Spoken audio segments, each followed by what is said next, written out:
नमस्कार, डिजिटल हरियाणा पर आपका स्वागत है। मेरा नाम मोहित गोयल है। कथित पंकज अहलावत एनकाउंटर का मामला लगातार सुर्खियों में है। पंचायतों का दौर जारी है, लेकिन इस मामले में एक ऐसा नाम जुड़ गया है जिसे सोचकर आप भी चौंक जाएंगे। राव इंद्रजीत यादव। इस मामले में राव इंद्रजीत यादव ने एंट्री मार ली है। राव इंद्रजीत यादव वही राव इंद्रजीत यादव जिसका नाम डी गलगांव के फाइनेंसर मंजीत 6-3 की हत्या में मुख्य साजिशकर्ताओं में से एक है। वही राव इंद्रजीत यादव जिसके घर पर पिछले दिनों रेड पड़ी थी और एक मोटी अमाउंट जो है वो बरामद हुई थी, लेकिन उसने कह दिया था कि वो मेरा नहीं। अलग अलग मीडिया रिपोर्ट्स में उसको गैंगस्टर तो कहीं बाहुबली बताया गया है। आजकल वो विदेश में होने की सूचना है। राव इंद्रजीत यादव ने एक इंटरव्यू में यह कहा है कि आजकल रिसेंटली एक मामला चला हुआ है डी गलगांव में प्रदीप अहलावत के भाई के एनकाउंटर का। यह बात राव इंद्रजीत यादव ने कही है और पुलिस के ऊपर सवालिया निशान लगाए हैं कि यह पुलिस जो है बदमाशों के साथ बैठती है, उनके साथ गठजोड़ रखती है। बस इनके पास बदमाशों से अलावा एक चीज होती है और वो होती है पुलिस की वर्दी। ये कहना है राव इंद्रजीत यादव का। उन्होंने कहा कि प्रदीप अहलावत भाजपा के प्रवक्ता है और उनके भाई का पुलिस ने एनकाउंटर कर दिया फर्जी, और पंचायतें हो रही हैं। ऐसा ही मैं कह रहा हूं कि कुछ पुलिस कर्मचारी हैं जो मेरे खिलाफ जो है साजिशें कर रहे हैं। मैंने इनकी शिकायतें दी हैं। तो कहीं ना कहीं इस बयान से यह लग रहा है कि राव इंद्रजीत यादव जो है वो डी गलगांव के साथ खड़ा होने की कोशिश कर रहा है, पंचायत को समर्थन देने की बात कर रहा है। तो कहीं ना कहीं वो अपने प्रति सिंपैथी चाहता है कि राव इंद्रजीत यादव भी डी गलगांव के साथ खड़ा है।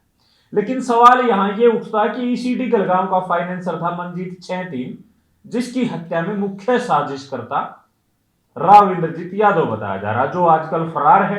रोहतक की सीआईए उसको ढूंढ रही है और वो फरार बताया जा रहा, विदेश से अपने नेटवर्क को एक्सेस कर रहा है, अपने काम को, कारोबार को।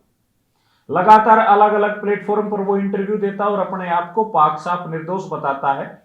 तो एसटीएफ के प्रमुख जो है 20 सतीश बालन, उन्होंने कहा कि अगर पाक साफ है तो इन्वेस्टिगेशन ज्वाइन करे, भगोड़ा क्यों है। उसके खिलाफ एलिगेशन है और सबूत भी है और जल्द ही उसको गिरफ्तार भी करेंगे, ऐसी बातें कही। अब बात करते हैं पंकज अहलावत कथित एनकाउंटर के बारे में। अब बात करते हैं पंकज अहलावत कथित एनकाउंटर के बारे में, जिसके बाद से सारे सवालिया निशान उठ रही है। तो 3 सदस्यीय जो एसआईटी बनी थी, उस एसआईटी ने दोनों युवकों को निर्दोष जो है वो बताया है और उनकी रिहाई के लिए कोर्ट में एप्लीकेशन भी दी और उन दोनों युवकों को रिहा जो है वो करवा दिया है। लगातार इस मामले की एक एक कवरेज जो है वो हम आप लोगों को दे रहे थे, एक एक फैक्ट आप लोगों के सामने रख रहे थे, पंचायत की एक एक बात आप लोगों के सामने रख रहे थे। जब हमने ये भी कहा था कि अगर एसआईटी गठित है, दोनों पक्षों को एसआईटी पर भरोसा है, तो फिर पंचायतों का दौर क्यों। दोनों पक्षों से हमने सवाल पूछे थे। लोग लगातार इस मुद्दे पर चाह रहे थे कि अब क्या होगा। अब 2 चीजें जो है वो सामने आई हैं। पहली चीज तो ये सामने आई कि एसआईटी की रिपोर्ट ने अपनी रिपोर्ट में जो है कहा है कि उन दोनों युवकों के खिलाफ, पंकज अहलावत के अलावा जो 2 युवक थे, उनका इस पूरे मामले से कोई लेना देना नहीं है। उनकी रिहाई के लिए जो है एसआईटी ने अपनी रिपोर्ट दी और कोर्ट ने उसको स्वीकार करके दोनों युवकों को रिहा कर दिया है। दूसरा, इस मामले में अभी सूचना आ रही है कि पंकज अहलावत को भी पीजीआई से छुट्टी मिल गई है और उसको पुलिस ने गिरफ्तार नहीं किया है, उसको परिजन घर ले गए हैं। हालांकि ना तो परिवार इसकी पुष्टि कर रहा है, ना ही पुलिस इस पर कुछ बोल रही है। तो यह था जो पूरा मामला। इस मामले में राव इंद्रजीत यादव का कनेक्शन जुड़ गया है, वो बात हमने आपके सामने रखी। और एसआईटी ने जो कहा, 2 बातें एसआईटी ने कही है, वो भी हमने आपके सामने रखी है।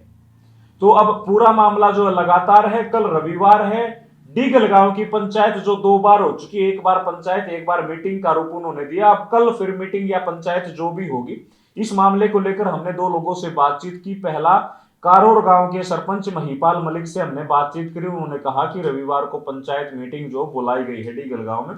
दूसरा, आनंद सिंह अहलावत आनंद डेला से हमने बातचीत की। उन्होंने भी कहा कि मीटिंग में जब 1 सप्ताह का टाइम दिया था तो गांव इकट्ठा होगा ही होगा, भाईचारे की मीटिंग जो है वो ली जाएगी और आगे का जो निर्णय लेना है या जो तथ्य सामने आए हैं या एसआईटी जो जांच कर रही है, उनको जो सबूत दिए गए हैं, वो चीजें उनके सामने रखी गई है। लेकिन एसआईटी की रिपोर्ट ने चौंका दिया, क्योंकि खाप पंचायतें पहले दिन से ये कह रही थी कि मामला सारा फर्जी है, मुठभेड़ फर्जी है, इनकाउंटर फर्जी है, जानबूझकर किया गया है, किसी की शय पर किया गया है। 14 दिन 15 दिन के बाद एसआईटी ने भी उसी बात पर मोहर लगा दी, खाप पंचायतों की बात पर मोहर लगा दी, डिगलगांव की पंचायत पर मोहर लगा दी, और 2 युवकों को जो है, जो पंकज अहलावत के अलावा 2 युवक थे, उन दोनों को निर्दोष जो बताया है, क्योंकि 2 एफआईआर अलग अलग जो है दर्ज भी हुई थी। तो ये पूरा घटनाक्रम है। कल की पंचायत में क्या होगा वो देखने वाली चीज होगी। इसके अलावा एक अलग जो पक्ष है, मायना गांव का पक्ष, सतगामा की पंचायत, सरवखा पंचायत के प्रतिनिधियों का वहां पहुंचना और ये कहना कि अब इस मामले में कोई पंचायत या छिट्टा कसी आरोप प्रत्यारोप नहीं होगा। इसके अलावा अहलावत 27 के प्रधान जय सिंह अहलावत का मायना गांव में पहुंचना और परिजनों से, पंचायत से बातचीत करना, दोनों पॉजिटिव फीडबैक जो वो आए थे। अब कल मीटिंग में क्या निर्णय होता है, कल मीटिंग में क्या बातें रखी जाती हैं, कल क्या होगा वो भविष्य के गर्भ में। लेकिन इस घटनाक्रम के बारे में आप लोग क्या सोचते हैं वो हमें कमेंट बॉक्स में जरूर लिखें। शुक्रिया।